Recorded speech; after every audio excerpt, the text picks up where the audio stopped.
သာသနာတော်နှစ်2562နှစ်ကောဇာတက္ကရာ1389ခုနှစ်တပေါင်းလဆန်း6ရက်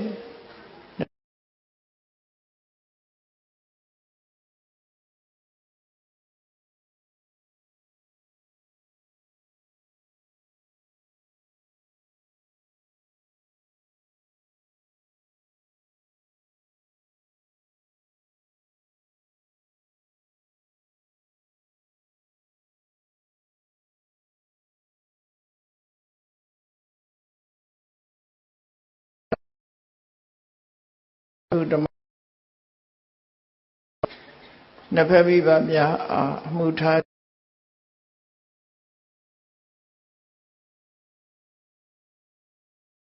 ရာထက်မောင်အောင်ဖုံးမြတ်မိသားစုတို့၏အမတဒါနဓမ္မဒါနအဖြစ်ဖြင့်ကံကောင်းခြင်းလင်စိတ်ထားဒီနေ့ညဓမ္မသဘင်ခန္ဓာကိုရွှေဖုံးတော်သခင်ရှင်တော်မြတ်ဖရာ၏မဟာကရုဏာဂုဏ်ကိုအာယုံပြုကာတိကျူဖွဲ့ဆိုအပ်သောဝန္ဒနာပနာမအာတိတဂါထာကိုရွတ်ဆိုပူဇော်ခြင်းဖြင့်စတင်ကြရအောင်ယောကပ္ပကောတိဟိပိယပမေယံကာလံကရွန်တောတိဒုက္ခရာနိခေရံကတောလောကဟိတယာနာထောနမောမာကာရုဏိကတတတ္တာယောနာထောဝိနိယမြာစွာတတ္တဝါဤချမ်းသာစီးပွားလိုလားတောင်းတဂုံပေါင်းခါသဖြင့်နာထမြညာခြင်းရှင်တော်မြတ်ဖရာကောတိဟိပိ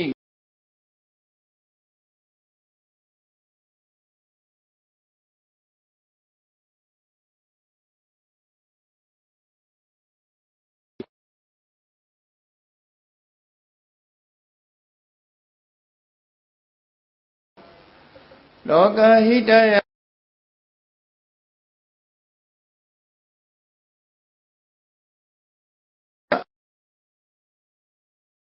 မေတ္တာကြည်သနိကျတိထဝေငါးသက်အစုအလုံးခဲရင်တော်မူတို့ကိုကရွန်တော်ဖျားဖြစ်ရန်ဤတန်ကြိုးကုတ်အာထုတ်တော်မူရသည်ဖြစ်၍ခေရံလက်ချေမျက်လုံးအသက်ဆုံးလည်းရဲ့နှလုံးစိတ်ဝံကိုရောဤပေမန်းခြင်းတို့ကတောဘဝတဏ္ဏချိန်ဖတ်များစွာရောက်တော်မူကြရရှာလိမ့်မည်မဟာကရုဏိကတတ္တဝါများရင်ဝေသားကဲ့သို့တနာချစ်ခင်မဟာကရုဏာရှင်ဖြစ်တော်မူသောတသနာထသဝိနည်းများစွာတတ္တဝါဤချမ်းသာစီးပွားလိုလားတောင်းတဂုံပေါင်းခါသဖြင့်နာထမြညာထိုရှင်တော်မြတ်ဖရာအားဓမ္မောယုတိပြောင်းပြော့မှန်ကိုလျော်၍သောယုကျု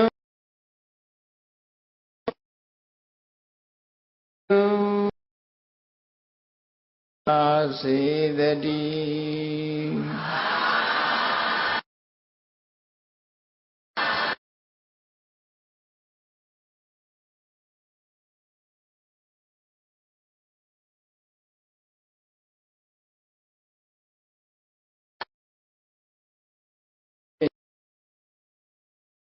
ကံကောင်းခြင်းတဲ့လူတိုင်းဟာစိတ်ထားပြင်ရမယ်ဆိုတာကိုသိလားဆိုမသိတဲ့လူကအလွန်များတယ်အဲ့တော့ကံကောင်းခြင်းတော့ဘာတွေလုပ်တုံးဆိုကံကောင်းမဲ့ထင်ပြီးတော့တခြားလုပ်တွေလုပ်ကြတာသာသနာ့ဘာအခါမှာဆိုရင်ကံကောင်းမှုအတွက်ဆိုပြီးရေရာတွေလုပ်ကြတယ်အမျိုးမျိုးဆုတောင်းတာတွေလုပ်တယ်ဆုပန်းတာတွေလုပ်တယ်အဲ့ဒါတွေလုပ်ရုံနဲ့ကံကောင်းနိုင်သလားဒီကနေ့ခေတ်မှာတောင်မှပဲကံကောင်းခြင်းတဲ့ပုဂ္ဂိုလ်ကလက်ကောင်းတဲ့အရာတွေကိုအဆောင်အဖြစ်အသုံးပြုနေကြသေးတယ်စဉ်းစားကြည့်ရမှာဖြစ်တယ် ကံကောင်းခြင်းတို့အဆောင်ကောင်းတွေလှုပ်ချတယ်နာမည်ကြီးဖရာပထိုးတွေသွားပြီးတော့အမျိုးမျိုးဖုံဖုံလှုပ်ချတယ်ရိစိတ်တာတို့ဆုတောင်းတာတို့ပန်းလူရတောင်းရိုးရိုးပန်းမဟုတ်ပဲနဲ့ပေရင်ဆရာညွှန်းတဲ့ပန်းမျိုးနဲ့လှူထမ်းကြတာစဉ်းစားကြည့်မယ်ဆိုလို့ရှိရင်ကံကောင်းခြင်းလို့လုပ်နေကြတာဟာဘာတွေလုပ်ကြတော့ဆိုကံကောင်းတယ်လို့ကံကောင်းလိမ့်မယ်လို့ယူဆပြီးယုံကြည်ပြီးတုံးနဲ့တူမတူတဲ့အလုပ်တွေလုပ်ကြတယ်အဲ့တော့တုံးနဲ့တူမတူဘူးဆိုရဲကံကောင်းခြင်းရဲ့အကြောင်းဟာမတူညီဘူးဖြစ်နေမတူသည့်အတွက်ကြောင့်တယောက်လုပ်တာမှားရင်နောက်တယောက်လုပ်တာမှန်အလုံးအောင်မမှန်နိုင်ဘူးဖြစ်တယ်ဘာလို့ဆိုလူတိုင်းဟာကံမကောင်းကြဘူးအဲ့တော့ဘုရားဘာသာဝင်သူတော်စင်တွေအနေနဲ့ဒီကနေ့မြတ်စွာဘုရားဟောကြားဆုံးမတဲ့ဣတိက3သွဲနိကေ9ပြာဓမ္မခန္ဓာပေါင်း8400ဆိုတာမြန်မာပြည်မှာထင်ရှားရှိတော့မှဖြစ်တယ်မိမိတို့ကိုယ်တိုင်လည်းဗုဒ္ဓသရဏဂစ္ဆာမိဓမ္မသရဏဂစ္ဆာမိဆိုပြီးဘုရားတရားတန်ခါရဏသုံးပါးကိုစိတ်ကကိုးကွယ်နေကြတဲ့ပုဂ္ဂိုလ်တွေဖြစ်တယ်ဖြစ်ပြီးသည့်အတွက်ကြောင့်ကံကောင်းခြင်းဘာလို့ရမလဲ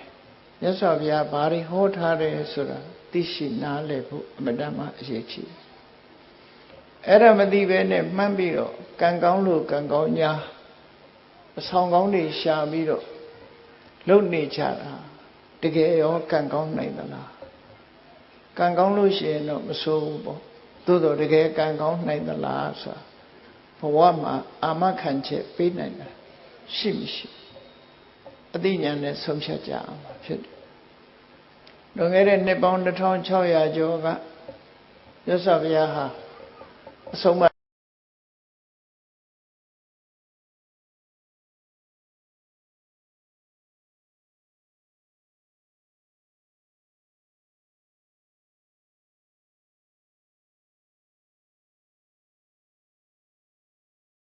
ဖြစ်တယ်သို့တော့29နှစ်အရွယ်ရောက်တဲ့အခါကျတော့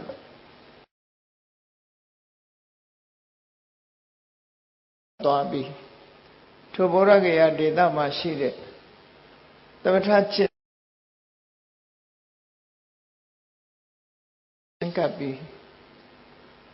သူလိုချင်တဲ့ရှာကြံမှုကြိုးစားအထောက်ခဲ့ဘုရားဝင်ဖတ်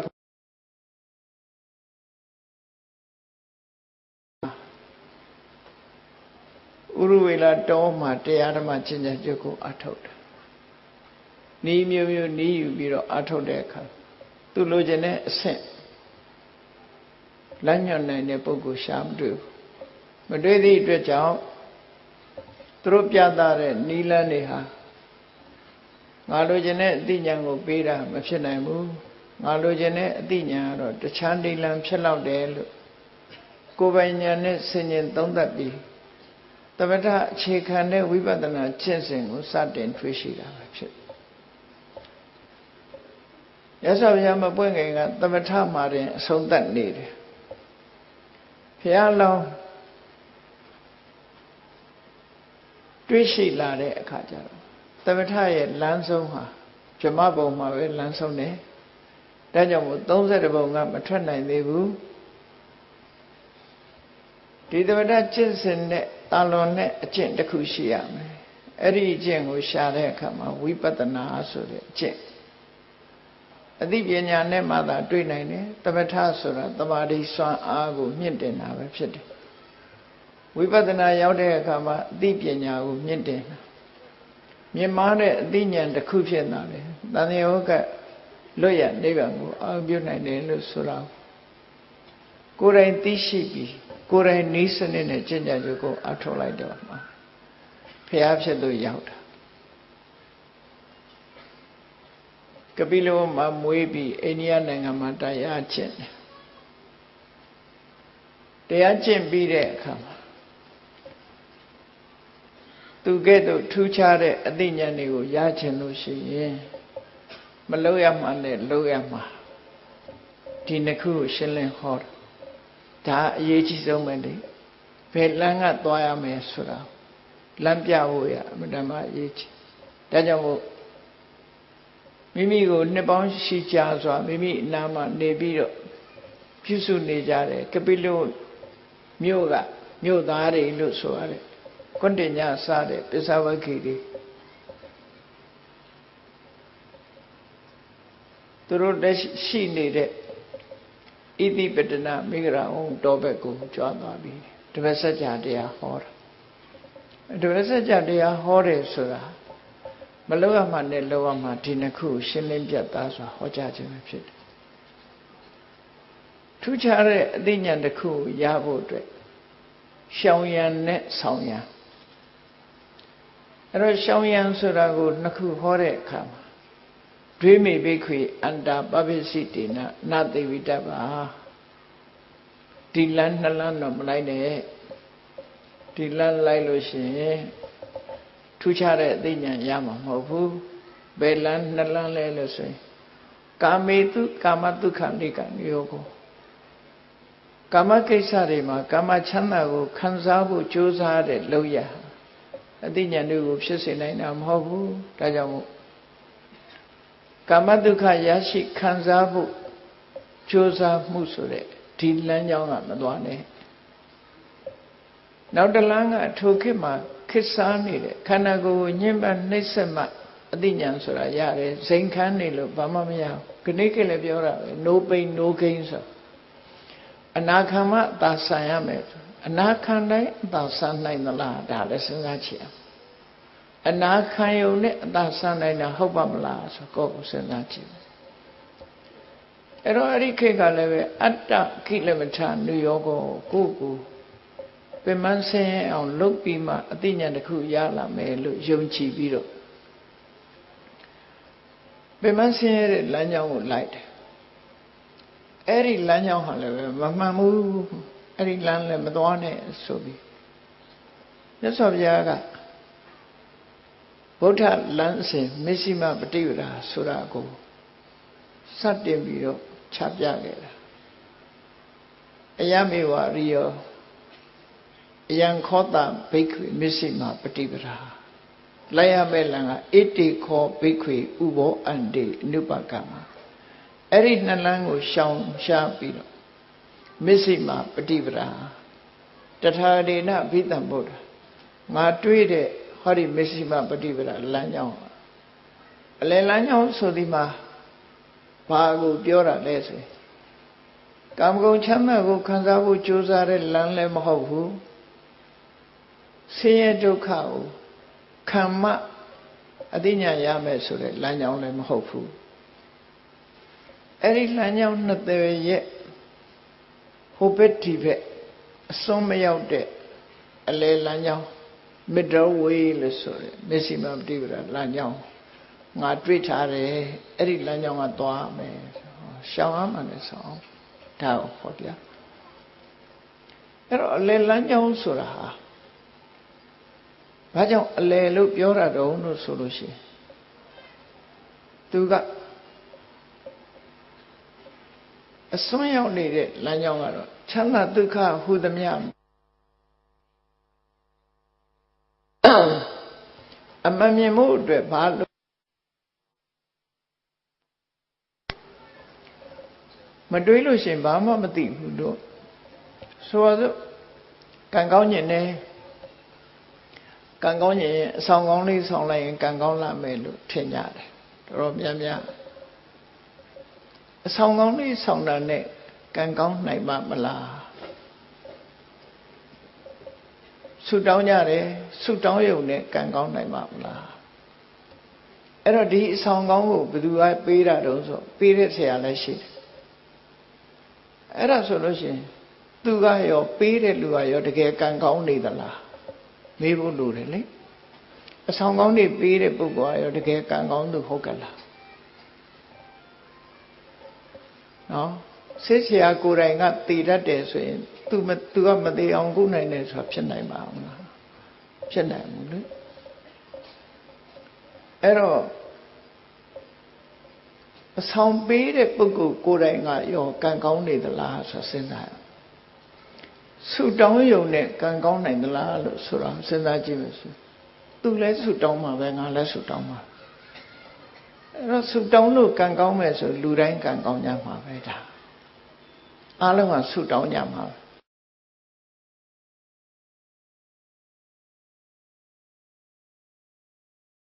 မကံဆိုတွေး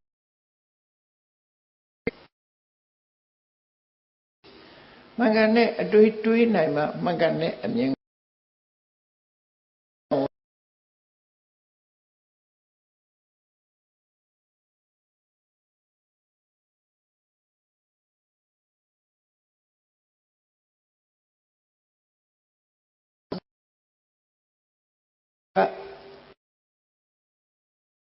သမ္မာဝါစာပြီးတော့သမ္မာကမ္မန္တအလုံးလုံးတယ်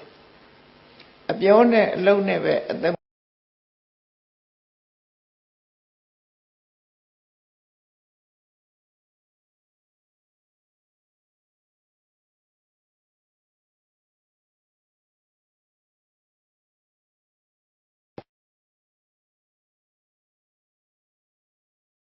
အကြီးတဲ့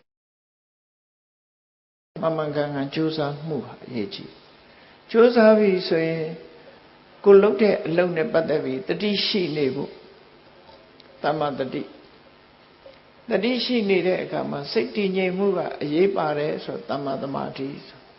ဟောမြတ်စွာဘုရားဟောထားတဲ့မဂ္ဂင်၈ပါးတရားဆိုတာနိဗ္ဗာန်ထိအောင်ပို့ဆောင်နိုင်တဲ့စွမ်းရည်တတိရှိတယ်လူလောကမှာလည်းပဲကံကောင်းမှုအတွက်ထောက်ကူတွေအများကြီးဖြစ်စေတယ်ဒီလိုဆိုလို့ကံကောင်းမှုဆိုတာအလွယ်လေးနိဗ္ဗာန်ရဖို့သာခက်တာ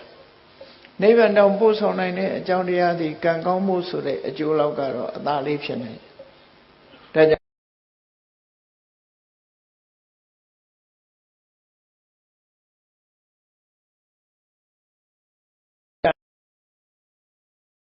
်သာသွားမြင်တယ်ပြင်းစရာကြီးလို့ထင်နေမယ်တရားအထုတ်မှဖြစ်တယ်လို့ထင်နေတယ်ဒီလိုမဟုတ်ဘူးနော်ဒီနဲ့မှန်ကန်တဲ့အမြင်ရှိရမှန်ကန်တဲ့အတွေးရှိရမယ်ဟုတ်လားပြုလုပ်တာ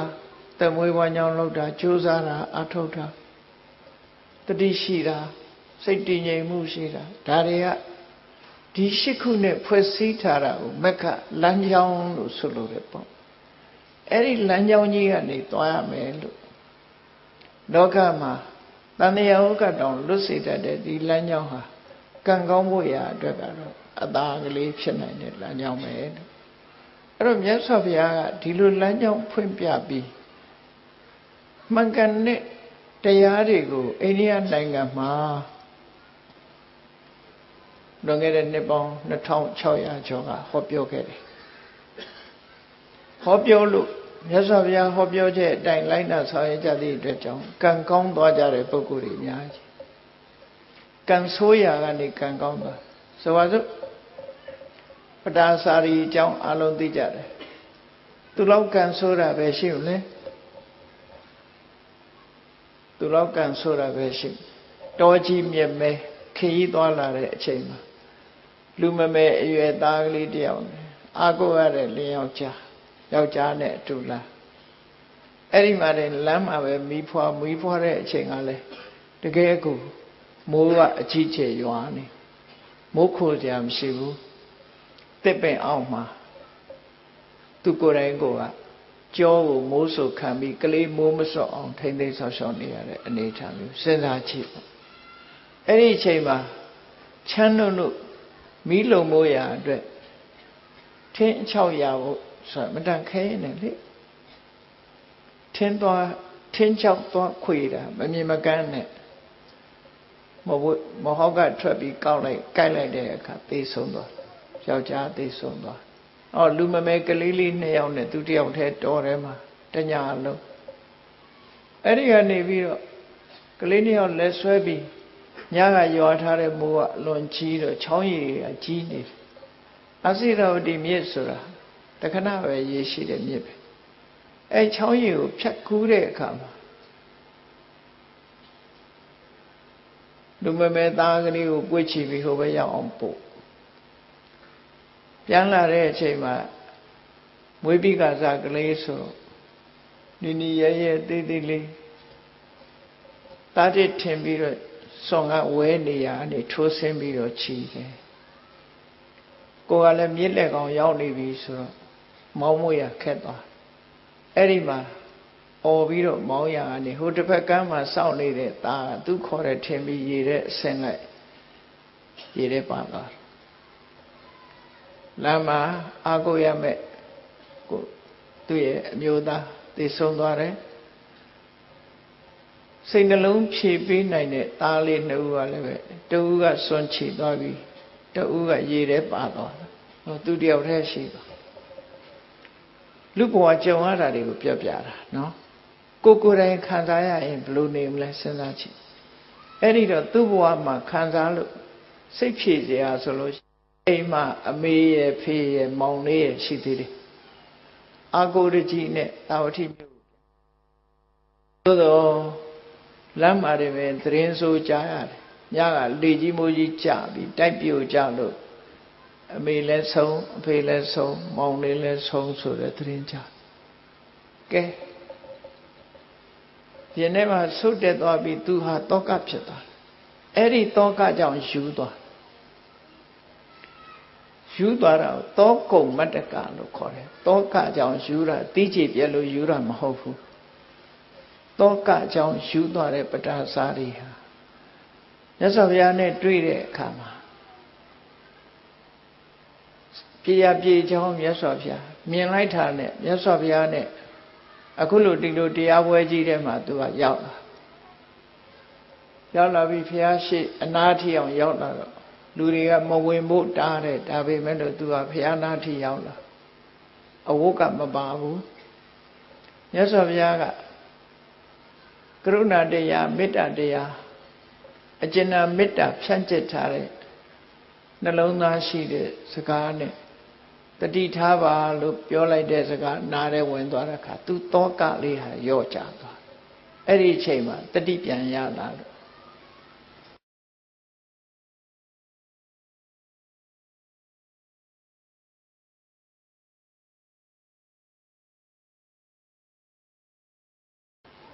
အဲ့ဒီကနေပြီးမြတ်စွာဘုရားပြဒနာဆွေးဟာဒီဘဝတည်းမဟုတ်ဘူးဘဝပေါင်းများစွာကြုံတွေ့ရလို့ငိုခဲ့ရတဲ့မျက်ရည်တွေဆိုတာပင်လယ်ထဲကရေတဲ့များတယ်ဒါတောကပြေရပြေကြောင့်ပြောဒီသားတွေသမီးဒီသားတွေနဲ့ဒီယောက်ျားနဲ့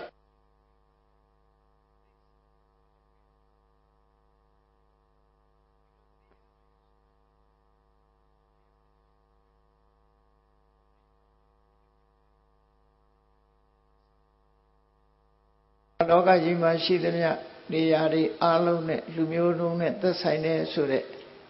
မြတ်စွာဘုရားရဲ့စကားရှင်းပြတဲ့တရားစကားကိုနားထောင်ရင်အသိဉာဏ်တွေဖြစ်လာတယ်ဟုတ်တာပဲအတယောက်တည်းမှမဟုတ်တာတလောကလုံးဟာအိုခြင်းနာခြင်းသိခြင်းဆိုတဲ့ဆင်းရဲဒုက္ခတွေကြုံတွေ့နေကြတာစဉ်းစားတတ်လားစဉ်းစားဉာဏ်ကမှတောကကိုဖယ်နိုင်တာဖြစ်တယ်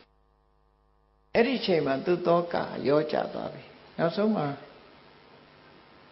ယဟန်ဘဝရောက်သောတပန်ဖြစ်တရားဆက်ကျင့်တော့ယဟန္တာမဖြစ်သွားတယ်ကြည့်လေလမ်းစဉ်မှန်ကန်တဲ့အမြင်တွေ့လိုက်တဲ့အခါမှာကံဆိုးတဲ့ပတာစာရီဟာကံကောင်းသူမှဖြစ်သွားမြတ်စွာဘုရားကအဆောင်ကောင်းပေါ့ဘူးအဲ့ဒီချိန်မှာ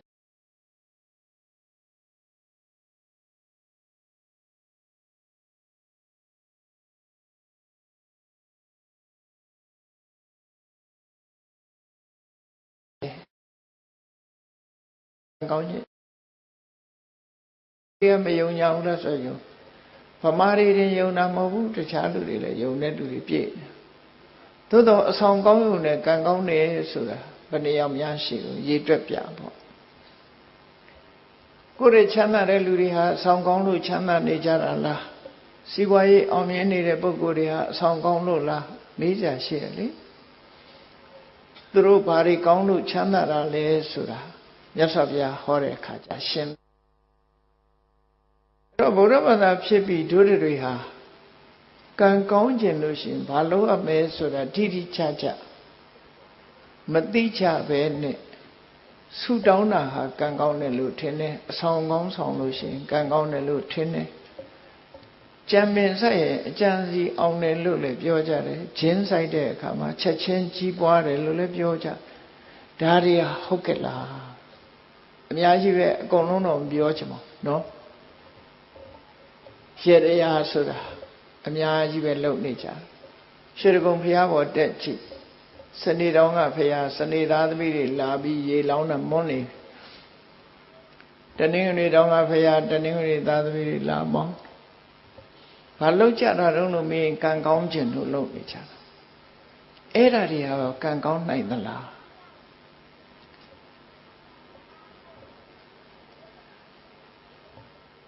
အဲ့တော့တေချာစဉ်းစားတတ်ဖို့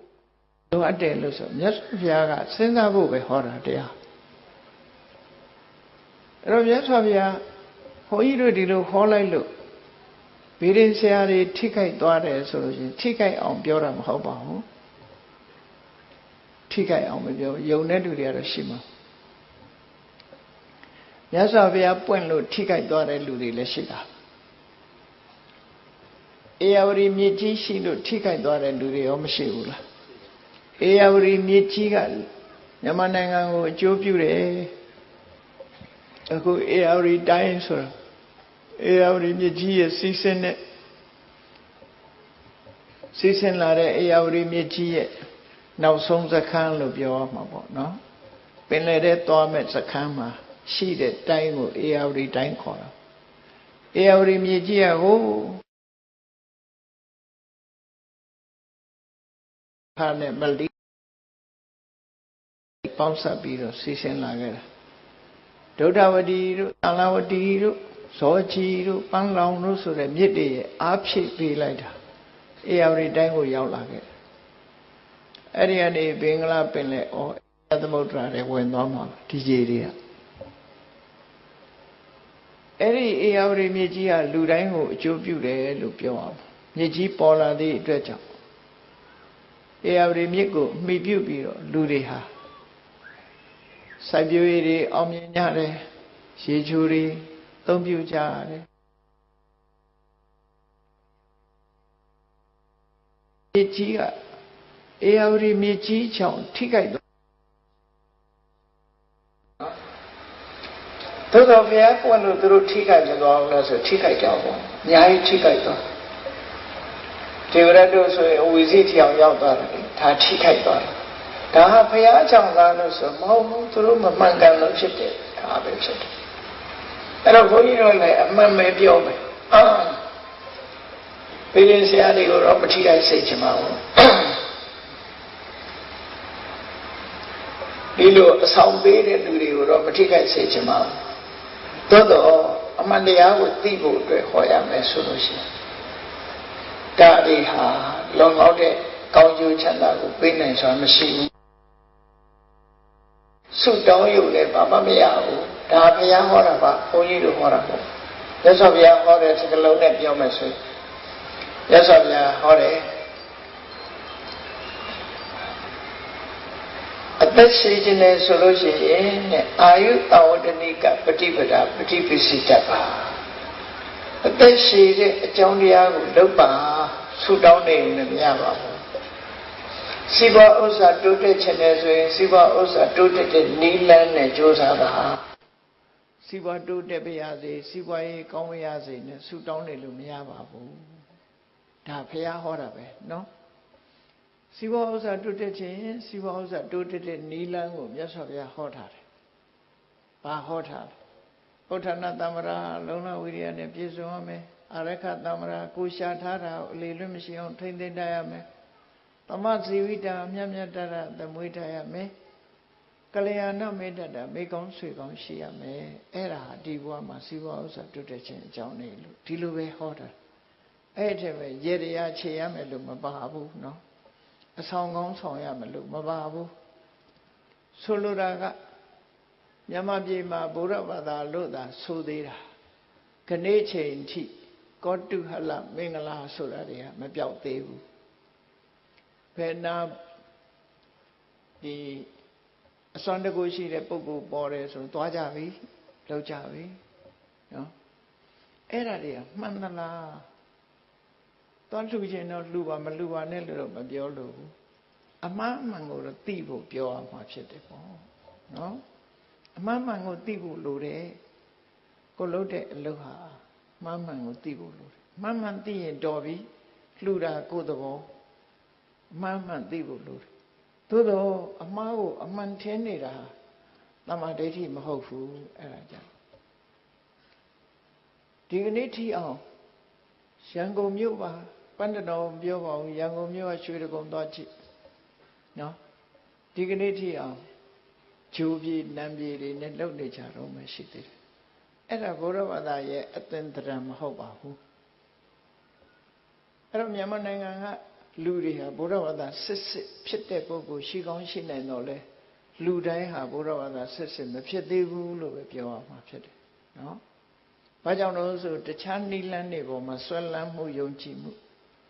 superstition လို့ခေါ်တယ် superstition ဆိုတာဆွဲလန်းနေယုံကြည်မှုတွေအဲ့ဒါမြန်မာပြည်မှာဘုရားဘာသာလို့သာဆိုတယ် superstition တွေများကြီးဆွဲလန်းမှုတွေများတယ်ကိုလုံးလာတဲ့လုပ်ငန်းတစ်ခုပေါ်မှာဆွဲလန်းနဲ့လုပ်နေကြတာဖြစ်တယ်အဲ့ဒီအဆွဲလန်းကင်းသွားမှဘုရားဘာသာအစစ်ဖြစ်မှာနော်ဒါကြောင့်မို့တရားဓမ္မအရာအဆွဲလန်းမထားပဲနဲ့ကြိုးစားအထောက်ဖို့ဒါပဲပြောချင်တာမှဒီမှာဒါကြောင့်မို့တော့ဒါတော့လမ်းစာလေးတွေဖော်ပြောတာနော်လမ်းစာလေးဖော်ပြောတာဒီကံကောင်းခြင်းလို့ရှိရင်စိတ်ထားကိုပြန်ကံကောင်းခြင်းအဆောင်ရှာရမှာအဆောင်ရှောက်ဆောင်အောင်မှာမဟုတ်ဒီနာကဘုရားဘာသာနိုင်ငံတနိုင်ငံဖြစ်တဲ့ဗမာတွေကခေါ်တော့ရိုးရရားလို့ခေါ်တယ်ထိုင်းနိုင်ငံအဆောင်ကိုအလုံးကိုမမောတယ်ဗမာပြည်တဲ့ဆိုးတယ်သူကဘုန်းကြီးတို့စီတောင်ရောက်လာတယ်ထိုင်းနေတခါရောက်လာပြီးမလုပ်လဲခေါင်းလေးထိုးပြီးခေါင်းပုတ်ခိုင်းတာနာနာရိုင်းလိုက်ရင်တော့မှတ်ကောင်းမှတ်သွားလိမ့်မယ်ထင်ခေါင်းပုတ်လိုက်တာနဲ့သူကblessing ပေးတယ်ဆိုပြီးကျင့်တတ်ခေါင်းပုတ်ခံရတာဘာကျင့်တတ်เสียခေါင်းကိုယ်ကောင်းလာပုတ်တယ်ဆိုဘယ်ကျင့်တတ်เสียခေါင်းနော်တပြည့်စည်းနဲ့ခေါင်းဖြန်းနဲ့ရိုက်လိုက်ရင်သဘောတွေကိုကြတပြေးကလေးနဲ့သာရေပက်လိုက်မယ်ဆိုရင်ပုဂ္ဂိုလ်သဘောကြကံကောင်းသွားတယ်လို့စိတ်ထဲမှာထင်တယ်အာမကိုလောက်ပါဘူးအာမကိုလောက်ဘူးဘုရားဘာသာဆိုပြီးတော့အဲ့ဒါတွေအာမကိုသင့်ဘူးလို့ပြောချင်တယ်နော်ဘုန်းကြီးတို့ဟောထားတဲ့ဒီသာသနာနဲ့အစွမ်းတကူများဆိုတရားနာဘူးတဲ့လူလည်းရှိကောင်းရှိတယ်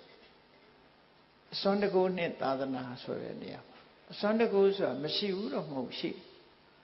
အာကိုလောက်တဲ့အစွမ်းတကူမဟုတ်စွမ်းတကူအာကိုလောက်တဲ့အစွမ်းတကူဟာကိုယ်ထဲမှာပဲရှိကိုယ်ရင်မှာပဲရှိ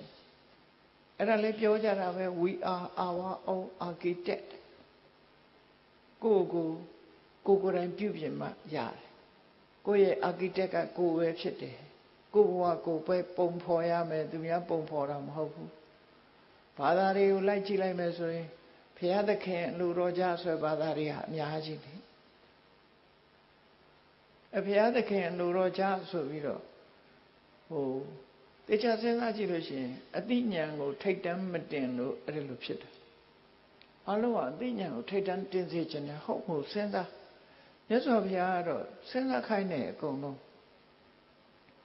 သူပြောတာတောင်မယုံနဲ့အောင်စဉ်းစားလို့ခိုင်းတာသူ့ကိုလည်းဝေဖန်ခိုင်းတယ်ဒါကြောင့်မို့လို့ဘာသာရေးခေါင်းဆောင်တဲ့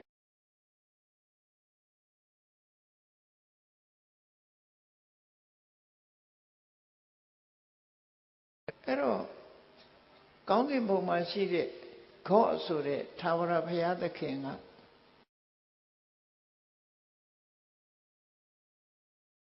သူတို့ယုံကြည်ခြင်းယုံကြည်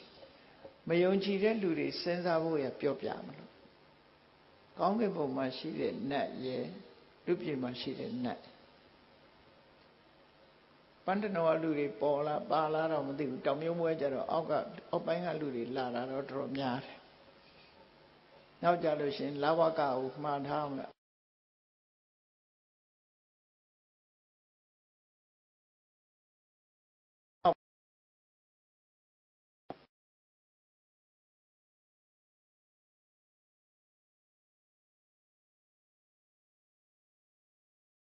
ပုံကမြေပြင်မော်ကနတ်ဖက်ဖြစ်ဖြစ်စကားပြောခွင့်ရလားစဉ်းစားကြည့်ဘသူပြောတာလက်ခံရတော့ဆိုမြေကြီးဘောကနတ်ကတော့ပြောတာလက်ခံရတယ်ကောင်းကင်ဘုံကနတ်ကဒီတမန်တော်ဆိုတာပြောတာနားထောင်နောက်တစ်ခါကြုံလို့ရှိရင်တောင်မြုံလာတဲ့အခါကျတော့တောင်မြုံနတ်နဲ့တိုက်ရိုက်စကားပြောချင်ပါတယ်တယ်လီဖုန်းနံပါတ်ပေးပါလို့သာတောင်း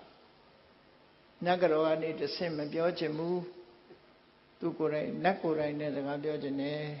ကောင်းကင်ဘုံကခေါ်လဲကိုယ်တိုင်စကားပြောချင်တယ်ခုခေတ်တယ်လီဖုန်းတွေပေါ်နေတယ်လီဖုန်းနဲ့ဆက်ပြီးကိုယ်တိုင်ပြောမယ်မီဒီယေတာဆိုတဲ့ဈာခံကိုလက်မခံနိုင်ဘူးသူပြောလိုက်အဲ့တော့မြတ်စွာဘုရားရဲ့အဆုံးအမထဲမှာဈာခံမီဒီယာပြောတာကိုလိုက်ခံရတာတခုမှမရှိဘူးနော်တရားကုံတော်6ပါးတဲ့သိတယ်မဟုတ်လားတန်ဒိဋ္ဌိကိုယ်တိုင်မြင်နိုင်တယ်ကိုယ်တိုင်သိနိုင်တယ်သို့တော့ကိုယ်တိုင်သိဆိုလူတိုင်းသိလားလို့ဆိုပစ္စတံဝေရိတဘောဝိညုဟိပညာရှိမှသိပါအသိဉာဏ်ရှိဖို့လိုတယ်အဲ့ဒါကြောင့်မလို့မြတ်စွာဘုရားဟောတဲ့ဟာအဆုံးအမစကားသာလင်ဖြစ်တယ်အဲ့ဒီအဆုံးအမစကားဟာမှန်ကန်တဲ့အဆုံးအမစကားဖြစ်လို့နားထောင်ရုံတတ်တဲ့မပြီးပါဘူးဆေးနဲ့အလားတန်တူတယ်ဆေးဆိုတာတော့မှအကျိုးရမှာဖြစ်တယ်ညွှန်ကြားထားတဲ့ဆေးကိုတောက်ဖို့လိုတယ်လို့ပဲမြတ်စွာဘုရားရဲ့အဆုံးအမဆိုတာလဲဘာလဲလို့မေးလို့ရှိရင်မလုံးရမှနဲ့လုံးရမှာဒီနှစ်ခုပဲပြောတာနော်မလုံးရမှနဲ့လုံးရမှာဒီနှစ်ခုပဲပြောတယ်ကိုသားသမီးကိုဆုံးမတဲ့မိဘတွေအခုဒီထဲမှာမိဘတွေအများကြီးပါတယ်သားသမီးကိုဆုံးမတာ2မျိုးပဲဆုံးမတာကိုယ့်ကိုယ်လည်းစဉ်းစားကြည့်တို့ဆုံးမတာ2မျိုးတည်းဆိုတာဟုတ်လားလို့ဒါမလုံးနဲ့ဒါလုံးဒီလမ်းမသွားနဲ့ဒီလမ်းသွားဒါပဲမဟုတ်လားမလုံးရမှနဲ့လုံးရမှဒီတစ်ခုပဲပြောတာပဲအကျဉ်းချုပ်လိုက်လို့ရှိရင်မလုံးရမှနဲ့လုံးရမှဒီတစ်ခုပဲပြောမြတ်စွာဘုရားကလည်းဆုံးမတယ်ဆိုတာဒါပဲပြောတာဒါမလုံးနဲ့ဒါလုံးမလုံးရမှနဲ့လုံးရမှဒီနှစ်ခုပဲပြောအဲ့ဒီနှစ်ခုသေးသေးချာချာနားလည်ပြီးတော့ကံကောင်းကျင်လို့ရှိရင်မလုံးရမှကိုရှောင်လုံးရမှကိုလှုပ်ဆောင်ဟောတာကံကောင်းခြင်းအကြောင်းပဲဖြစ်တယ်နော်စေရနာကောင်းလင်ကံကောင်းသည်လို့ပြောတာဟာကစေရနာတစ်ခုတည်းကိုဥတည်ပြောတာအခုဒီကနေ့ညမြတ်စွာဘုရားဟောတဲ့တုတ်တန်တစ်ခုအရာကံကောင်းအောင်တို့ဘာတွေလုပ်ရမလဲကြည့်မြတ်စွာဘုရားကကံကောင်းခြင်းလင်စိတ်ဓာတ်ကိုပြင်တဲ့ကိုယ်စိတ်ဓာတ်ကိုပြင်ရမယ်စိတ်ဓာတ်ပြင်ရမယ်ဘာတွေပြင်ရမလဲကံကောင်းတဲ့ဆိုတာဘာလဲကိုယ်တဏ္ဍာမှာကောင်းတဲ့ကံဆိုတာဟာကောင်းကျိုးချမ်းသာပေးမှကံကောင်းတယ်လို့ခေါ်တာလေကံဆိုတာ2မျိုးပဲရှိတယ်ကုသိုလ်ကံနဲ့အကုသိုလ်ကံကုသိုလ်ကံဆိုတာကောင်းတဲ့အပြစ်ကင်းပြီးကောင်းကျိုးချမ်းသာတွေကိုပေးတာကိုကုသိုလ်ကံလို့ခေါ်ပြီးတော့အကုသိုလ်ကံကြတော့အပြစ်ရှိပြီးတော့ဆင်းရဲတဲ့အကျိုးကိုပေးတာကိုအကုသိုလ်ကံလို့ခေါ်တယ်အဲ့တော့ကံကောင်းဆိုတာကုသိုလ်ကံကိုပြောပြီးကံဆိုးဆိုတာအကုသိုလ်ကံကိုပြောတယ်နော်လောကလူတွေကကံဆိုးကံကောင်းကိုကုသိုလ်အကုသိုလ်ကံမပြောဘဲနဲ့ထီပေါက်ရင်လည်းကံကောင်းတယ်လို့စီးပွားဥစ္စာတက်လာရင်လည်းကံကောင်းတယ်လို့ထင်အဲ့ဒါတကယ်ကတော့ကံရဲ့အကျိုးသာလည်းဖြစ်တယ်ကံကောင်းတာမဟုတ်သေးဘူးနော် တယောက်တယောက်နှုတ်ဆက်တဲ့အခါတို့ဆူတောင်းတဲ့အခါကျကံကောင်းပါစေပြောကြ good luck ဆိုတာနော်ဗမာပြည်ကလူတွေသာဒီလိုပြောတာမဟုတ်ဘူးဗမာစကားနဲ့မဟုတ်တဲ့အခါကျတော့လေ good luck ပဲကံကောင်းပါစေလို့ပြောကြတာအဲ့တော့ကံကောင်းတာထီပေါရင်လည်းကံကောင်းတယ်လို့ပြောတယ်စီးပွားဥစ္စာတိုးတက်ရင်လည်းကံကောင်းတယ်လို့ပြောတယ်အစည်းတဲ့ကလွတ်သွားရင်လည်းကံကောင်းတယ်လို့ပြောတယ်အဖမ်းမခံရရင်လည်းကံကောင်းတယ်လို့ပြောတယ်အမျိုးစုံပဲကံကောင်းတယ်လို့ပြောတာတွေကအဲ့ဒါဟာဆိုးချိုးကလွတ်မြောက်နေတာကိုကံကောင်းတယ်လို့ပြောတာကံဆိုတာအကြောင်းတရားသာလင်ဖြစ်တယ်အဲ့တော့အကြောင်းတရားကောင်းအောင်လုပ်ဖို့လိုတယ်ဆိုတာမမေ့ဖို့ပေါ့နော်မမေ့ဖို့အဲ့တော့မြတ်စွာဘုရားဟောတာတမပတ္တိဆိုတဲ့သုတ်တံမှာဟောထားပုံလေးကိုကြည့်ကံကောင်းတယ်ဆိုတာကိုယ်တဏ္ဍမှာကုသိုလ်တရားတွေဖြစ်မှကံကောင်းတယ်လို့ပြောလို့ရတယ်ဘာလို့လို့ဆိုရင်အနဝိဇ္ဇဒုက္ခဝိပါကလက္ခဏာအပြစ်ကင်းပြီးကောင်းကျိုးချမ်းသာတွေကိုပေးနိုင်တာကုသိုလ်တရားတဲ့အဲ့ဒီကုသိုလ်တရားကိုယ်တဏ္ဍမှာရှိဖို့ဒါကြောင့်မို့ကံကောင်းခြင်းစိတ်ထားကိုပြင်စိတ်ထားကြတော့ပြင်မွေးရမေ့ကြတတိမထားကြဘူးဘုရားဘာသာဖြစ်ပြီးတော့စိတ်ထားမကောင်းတဲ့လူတွေအများကြီးဖြစ်ဘုရားဘာသာဖြစ်ပြီးမြတ်စွာဘုရားရဲ့ဆုံးမနဲ့အညီမနေနိုင်ပဲနဲ့စိတ်ပုတ်စိတ်ယုတ်တွေနဲ့နေကြတာတွေကအမှန်တမ်းများအဲ့တော့စိတ်ထားကိုဘယ်လိုပြင်ရမလဲလို့ဆိုတာကိုကြည့်မြတ်စွာဘုရားရဲ့အဆုံးအမ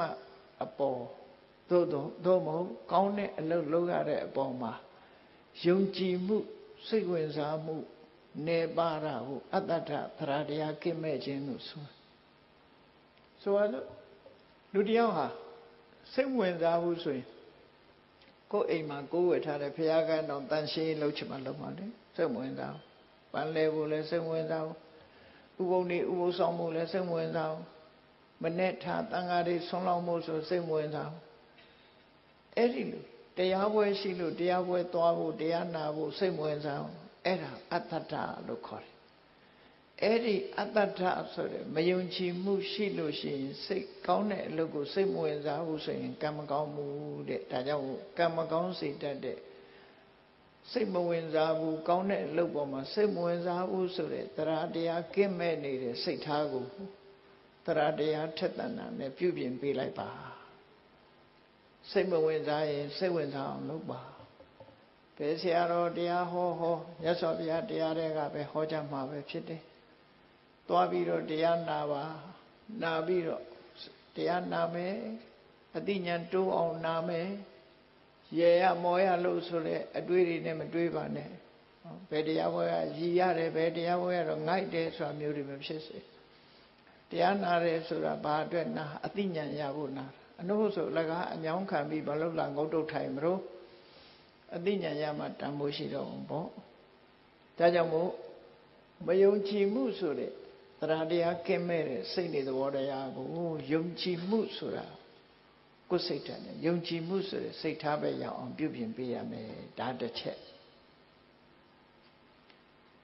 အာဟိရိကဆိုတဲ့လောကလူတွေဟာမဟုတ်တာလုပ်ရမှာမရှက်ဘူးမဟုတ်တဲ့အလုပ်ကိုမယွံမုန်းဘူးအဲ့ဒီမဟုတ်တဲ့အလုပ်ကိုမယွံတဲ့အာဟိရိကဆိုတဲ့စိတ်သဘောထားကိုပြင်လိုက်ပါမဟုတ်တာလုပ်ရမှာရှက်တယ်မဟုတ်တာလုပ်ရမှာယွန်းတယ်မကောင်းမှုအကုသိုလ်ဆိုတာလူသိမသိဒီအလုပ်ဟာငါလိုလူမလုပ်ဘူးဆိုပြီးတော့ယွန်းမုန်းတယ်ဆိုတဲ့ဟိရိစိတ်ထားမျိုးရောက်အောင်ပြင်မှာအရှက်မဲ့တဲ့စိတ်ထားမျိုးမထားပါနဲ့အရှက်ရှိတဲ့စိတ်ထားမျိုးထားပါအနုတ္တပမဟုတ်တာလုံးရတာမကြောက်လန့်ဘူးဖြစ်ပေါ်လာမဲ့ဒုက္ခတွေကိုခရီးမဆိုင်ဘူးဒီဘဝဒီကိုယ်ဆံဟိုဘဝဟိုကိုခံလိုက်မယ်ဆိုတဲ့အတွေးတွေနဲ့မကြောက်ဘူးမကောင်းတဲ့အလုပ်ကိုလက်ရဲဆက်ရဲလုပ်တယ်ဆိုတဲ့အနုတ္တပပိုးဖလံဆိုတဲ့အကောင်ဟာဖျောင်းနိုင်မီးလေးထွန်းထိုင်လှတယ်ထင်ပြီးတော့မီးတောက်ထဲကိုခုန်ဆင်းတတ်တယ် ခုံဆင်းလိုက်တာနဲ့တပြိုင်နက်ရှဲကနေဆိုမိလောင်တာခံအဲ့ဒီသဘောပဲအနုတ္တပရဲ့သဘောမကြောက်ဘူးမကြောက်သည့်အတွက်ကြောင့်သက်ဆုံးသွားတယ်အေးမကောင်းမှုလုပ်ရမှာမကြောက်ဘူးပတ်ဝန်းကျင်ကိုဂရုမစိုက်ဘူး I don't care ဆိုတဲ့လူတွေပေါ့နော်ဘယ်သူမှဂရုမစိုက်ဘူးဆိုတဲ့အဲ့ဒီစိတ်ဓာတ်မျိုးကိုပတ်ဝန်းကျင်ကိုလေးစားမယ်အမေဖေးဆရာသမားတွေရဲ့ဂုဏ်သိက္ခာကိုထိမ့်မယ်ကိုယ်ပတ်ဝန်းကျင်ကိုလူမျိုးကိုထိမ့်မယ်ဆိုတဲ့ပတ်ဝန်းကျင်ကိုလေးစားတဲ့စိတ်ဓာတ်မျိုးထားပါပြင်ရမှာဖြစ်တယ်ပေါ့မကောင်းတဲ့အလုပ်ကိုမလုပ်ဘူးနောက်တစ်ခုကဘာတော့ဆိုလူတွေမှာစိတ်ဓာတ်နှမျိုးရှိတယ်အလုပ်တစ်ခုလုပ်ချင်လုပ်မယ်ဆိုရင်အချိန်ဆွဲတယ်အပြင်းထူတယ်နော်အပြင်းထူတယ်အချိန်ဆွဲတယ်ဆိုတာဘယ်လိုဆွဲလဲဆိုစောပါသေးတယ်နော်စောပါသေးတယ်စောနေတဲ့အချိန်ဆိုရင်စောသေးတယ်နော်ရာသီဥတုကအေးလို့ရှိရင်လည်းရာသီဥတုကအေးတယ်အေးလွန်းနေတယ်ပူတဲ့အခါကျတော့လည်းပူလွန်းတယ်နောက်ကျသွားလို့ရှိရင်လည်းနောက်ကျသွားပြီစင်ကြီးလေးတွေပေးပြီးတော့လူဟာအပြင်းထူတတ်တယ်အဲ့ဒီအပြင်းထူအချိန်ဆွဲတဲ့အကျင့်ကိုစိတ်နေသဘောထားကိုဖယ်ရှားပြရမယ်ဘယ်လို့ပဲလုပ်လို့ကိုကစောစီစီရောက်အောင်လုပ်ပြီးတော့ကိုယ်လုပ်ပြီးအောင်ကြိုးစားမယ်ဆိုတဲ့လုံလဝိရိယရှိရနော်အဲ့လိုလုပ်တဲ့အခါမှာစင်ကြီးပေးတတ်တဲ့လူတွေအလူပွဲတစ်ပွဲလူတယောက်ရောက်လာတဲ့အခါမှာဝေယဝိဆလှုပ်เสียရတွေတွေ့တော့ဟာကျွန်တော်အလှပွဲကြီးဝိုင်းလှုပ်ချင်လိုက်တာဗျာဒါပေမဲ့ထမင်းကမစားသေးလို့ဘိုက်စာလို့ဝိုင်းတော့ဝေယဝိဆတွေလှုပ်ချင်ပါတယ်ဒါပေမဲ့ဘိုက်ကစားနေသေးတယ်ဆိုအဟုတ်ထင်ပြီးသူထမင်းကျွေးကြထမင်းစားပြီးတဲ့အခါ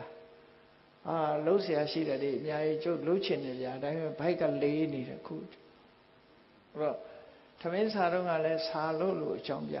ထမင်းစားပြီးပြန်တော့လည်းဘိုက်လေးလို့အကြောင်းပြအဲ့မလှုပ်တာတူတူပဲလေအဲ့ဒါအချိန်ဆွဲခြင်းအပြင်းထူခြင်းပဲဖြစ်တယ်လောကမှာနေတဲ့ပုဂ္ဂိုလ်တွေဟာအချိန်ဆွဲခြင်းအပြင်းထူခြင်းဖြင့်ကြီးပွားတိုးတက်မှုမရနိုင်ဘူးတဲ့ဒါကြောင့်မို့ပြင်းရခြင်းအပြင်းထူခြင်းအချိန်ဆွဲခြင်းဆိုတဲ့အကျင့်ဆိုးစိတ်နေသဘောထားတွေကိုပြင်ပြီးတော့ဘာလို့နောက်မဆုတ်ပဲတက်တက်ကြွကြွချိုးစားအထုတ်ပဲဆိုတဲ့လုံလဝိရိယစိတ်နေသဘောထားကိုပြင်မှာအဲ့ဒါဆိုရင်ကံကောင်းလာပါလိမ့်မယ်ကံကောင်းခြင်းအဲ့ဒါလုပ်ဖို့လိုအဆောင်နေဆောင်းမနေနဲ့ဒီတိုင်းနေနော်ကံကောင်းလာလိမ့်မယ်နောက်ဆုံးအရေးကြီးဆုံးကတော့ဘာလို့ဆိုရင်စဉ်းစားဉာဏ်စဉ်းစားဉာဏ်မရှိဘူးဆိုရင်ကံမကောင်းနိုင်ဘူးလုံးတဲ့နာနဲ့မလုံးတဲ့နာမစဉ်းစားတတ်ဘူးစီးပွားရှာတဲ့အခါမှာလည်းပဲဒီဆင်ញင်တုံတရားမရှိဘူးဆိုရင်စီးပွားဥစ္စာမဖြစ်ဘူးဆင်ញင်တုံတရားရှိအသိဉာဏ်ကြဲကြဲပြန့်ပြန့်စီးပွားအထုတ်မယ်ဆိုလို့ရှိရင်စီးပွားဥစ္စာဖြစ်တယ်တိုးတက်များပြားသွားတဲ့ပုဂ္ဂိုလ်ရစီးပွားဥစ္စာဒီပန္တနောမျိုးကနေပြီးတော့ကမ္ဘာကုလသမဂ္ဂမှာအတွင်းဝန်ချုပ်ထီအောင်ဖြစ်သွားတာဥတ္တန်ဆိုတာအလုံးသိနေကြတာသူဟာပြင်းထူနေလို့ဖြစ်တာလားကြိုးစားလို့ဖြစ်တာလားပညာမဲ့ရဲ့တန်းနဲ့ဖြစ်တာလားပညာရှိလို့ဖြစ်တာလားပြောကောင်းပြောကြလိုက်မယ်ဥတ္တန်ကံကောင်းတယ်လို့နော်တကယ်ကတော့ဥတ္တန်မှာအခုလိုအကြီးချင်းကောင်းနေရှိလို့ဖြစ်တာဖြစ်တယ်သူဟာအပြင်းမထူဘူးပညာထက်မြက်တယ်မကောင်းတဲ့အလုပ်ကိုရှက်တယ်ဥတ္တန်ရှက်ပုံလေးတစ်ခုပြောပြမယ်နော်ဗမာဥတ္တန်ဆိုတဲ့အထုပ္ပတ္တိစာအုပ်ကိုပထမအင်္ဂလိပ်လိုရေးတာအင်္ဂလိပ်လိုရေးတဲ့အခါကျတော့စာရေးဆရာမကဥတ္တန်စီသွားပြတယ်စာမှုမှာသွားပြတော့ဥတ္တန်ကကြည့်ပြီးကျွန်တော်မဖတ်တော့ပါဘူးတဲ့ဘာဖြစ်လို့လဲကျွန်တော်တခုပြင်မိရင်ကျွန်တော်ပတ်သက်သွားလိမ့်မယ်တဲ့ကိုထုပ္ပတ္တိကိုလုံးတယ်လို့ဖြစ်သွားလိမ့်မယ်ကျွန်တော်တခုပြင်မိမှဆိုလို့မဖတ်တော့ပါဘူးလို့ပြောအဲ့တော့အဲ့ဒီမျိုးသမီးကဘာပြောတော့ဆိုရှင်ပြင်မိတယ် ပြင်ကြရှိလဲပြင်လိုက်ပါပေါ့ဘေးကဘယ်သူမှမသိပါဘူးရှင်ပြင်နေဆိုတော့ဘယ်သူမှမသိပါဘူးလို့ကျွန်တော်သိတယ်လေတဲ့သူပြောတာအဲ့တော့သူကမဟုတ်တာမလုပ်ချင်ဘူးဆိုရင်စိတ်ဓာတ်မထင်ရှားပဲဘူးလားနော်သူမပတ်သက်ချင်ဘူးဆိုတာကိုဘယ်သူမှသိမသိတာအဓိကမဟုတ်ဘူးသူပတ်သက်နေတာမလုပ်ချင်သူထုတ်ပတ်တိကိုသူရေးတယ်ဆိုတော့သူစိတ်ထဲမှာဝါကြွားတယ်လို့ထင်ကောင်းထင်မိလိမ့်မယ်တချို့ချက်တွေအကယ်၍စာရေးဆရာမကရေးထားတာမပြည့်စုံမှုဆိုရင်သူကဖြည့်လိုက်လိမ့်မယ်ဖြည့်လိုက်လို့ရှိရင်သူဖြည့်လိုက်တဲ့ဟာအမှန်မှန်ဖြစ်စေကမူသူဖြည့်လိုက်သည့်အတွက်ကြောင့်ဝါကြွားတယ်လို့ဖြစ်ခြင်းနဲ့ဖြစ်သွားအဲ့ဒါမျိုးကိုသူကိုယ်တိုင်မပတ်သက်ချင်ဘူးလို့ပြောတယ်ဘယ်သူမှသိတာမှမဟုတ်ပဲနဲ့ဆိုကျွန်တော်သိတယ်လေတဲ့ပြောတခွန်းပဲပြန်ပြောတော့ကျွန်တော်သိတယ်အဲ့ဒီထုတ်ပတိစာအုပ်ဏိဌံဖတ်ဖူးရင်သိပါလိမ့်မယ်ဒီလိုရေးထားတယ်ဆိုတာနော်အဲ့တော့မြတ်စွာဘုရားဟောတဲ့တရားတော်နဲ့အညပဲမြတ်စွာဘုရားကဟောတယ်လေအေးကွယ်ရမှာမဟုတ်တာတွေလှုပ်တာလူတွေကထင်ကြတယ်ဘယ်သူမှမသိဘူးလို့ထင်ကြတယ်တဲ့မြတ်စွာဘုရားပြောတယ်အတ္တတိပုရိသဇာနာတိမင်းသိတယ်လေတဲ့သူများမသိပြီမင်းသိပါမယ်ကွယ်ရမှာကိုယ့်အကိုတိတ်ပုံမဟုတ်တာလှုပ်တာသူများမသိဘူးဆိုရင်ကိုသိနေတယ်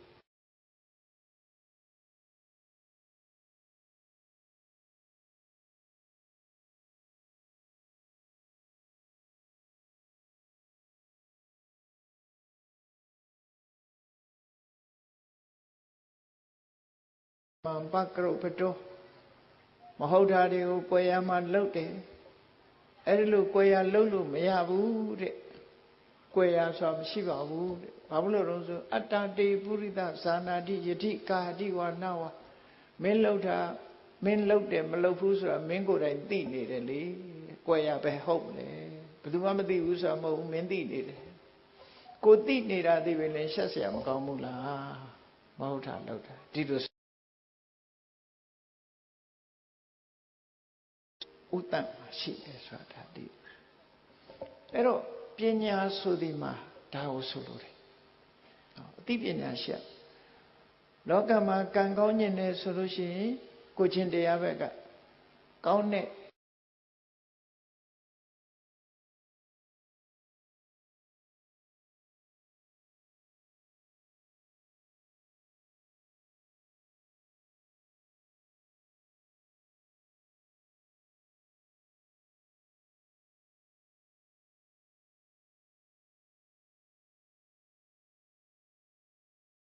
ဆိုအပြစ်မထူရဘူးကြိုးစားရမယ်ကိုလှုပ်ဒီမျိုးစုံနဲ့ကြိုးစားအထောက်ရမယ်ဒါစိတ်ဓာတ်ကိုပြင်သင်ရမယ်ဒီလိုဆိုလို့အခုဒီပတ္တနော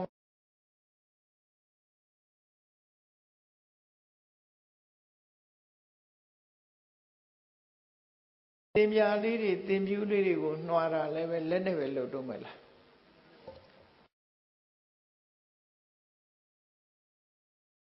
ကိုသင်များအချက်ပေါင်း100လောက်ဖြစ်အောင်ကြိုးစားလာမှဆိုရင်ဒီလိုဖြစ်လာတချို့ဟာအဲ့လိုဖြစ်လာတာပဲလေလက်နဲ့နှွားနေလို့ရှင်သင်ပြူးတစ်ချက်ပြီးဖို့ရအချိန်ယူရလိမ့်မယ်စက်နဲ့လှုပ်လိုက်လို့ရှင်အချက်100ပြီးမယ်ဒီနေ့ကိုလက်နဲ့လှုပ်ရင်တစ်ချက်ပဲပြီးမယ်စက်နဲ့လှုပ်ရင်အချက်100စက်ကိုတီထွင်ရပညာမြင့်လာလို့ရှိရင်